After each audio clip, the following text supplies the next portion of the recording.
banging the drum for ambitious action, a call to put a stop to climate catastrophe. World leaders are working around the clock to strike a deal as the COP26 climate change summit enters its final stages on Friday.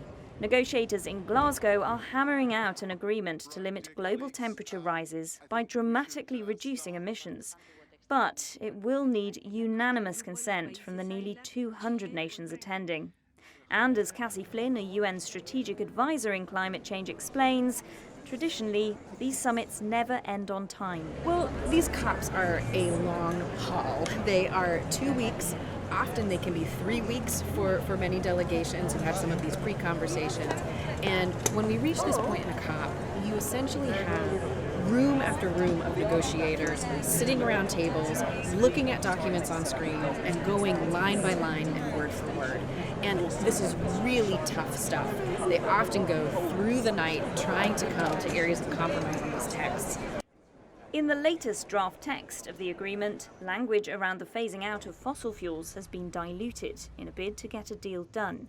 And it fails to offer the rolling annual review of climate pledges that some developing countries have pushed for, but Washington in particular opposed.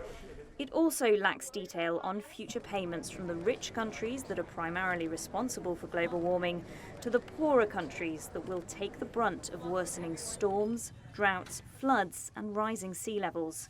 Some attendees feel despondent. We don't have any more time. We need to be faster and making sure we are not getting to a point that there is no turning back. And we are there.